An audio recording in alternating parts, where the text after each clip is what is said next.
Hi friends, चला बनवूया आंब्याच्या रसातील हलवा। तर त्यासाठी मी भरपूर असं तूप घेतलेलं आहे। आपण प्रमाणातच घेणार आहोत। 1 वाटी रवा तर 1 वाटी तूप घेतलेलं आहे। तर आपण थोडं थोडं करून तूप टाकलेलं आहे आणि 1 वाटीचं प्रमाण घेऊन आपण 1 वाटी रवा घेतलेला आहे। त्याच वाटीने तूप घ्यायचं आहे आणि त्याच वाटीने साखर पण घ्यायची आहे।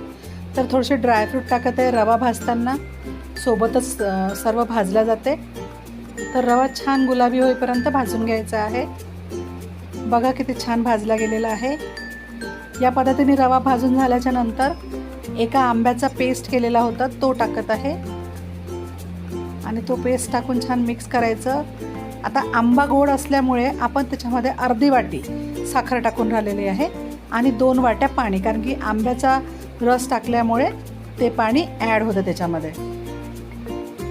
जर तुम्हाला आंब्याचा रस नाही टाकायचा असेल तर तुम्ही एका वाटीला 3 वाट्या पाणी घ्यायचं आहे। सोबतच थोडंसं केसर दूध टाकून राहिलेली आहे आणि गोडाची चव चांगली यासाठी चिमूटभर मीठ टाकत आहे। सर्व छान मिक्स करायचं आहे। सर्व गाठी वगैरे छान मोडून घ्यायच्या आहे। काही आंब्याच्या गाठी वगैरे असेल त्या पण छान असं शिजताना मॅश करून घ्यायचे आहे। छान घट्ट होऊ द्यायचं आहे आणि एवढ्या प्रमाणामध्ये खूप छान असा हलवा तयार होतो आपला हा।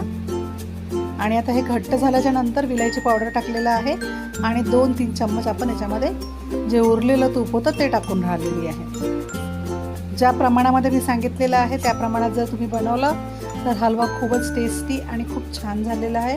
तर तुम्ही नक्की ट्राय करा। बघा, हे आपला हलवा तयार आहे। कढई सोडायला लागलेला आहे। तर चला सर्व करूया। खूप मस्त असा हा आपला आंब्याचा हलवा तयार झालेला आहे। आंब्याच्या रसातील हलवा तयार आहे। तुम्ही नक्की ट्राय करा आणि व्हिडिओ बघितल्याबद्दल खूप खूप धन्यवाद। अशाच नवनवीन रेसिपी बघण्यासाठी प्लीज माझ्या चॅनलला लाईक करा, सबस्क्राईब करा आणि शेअर करा।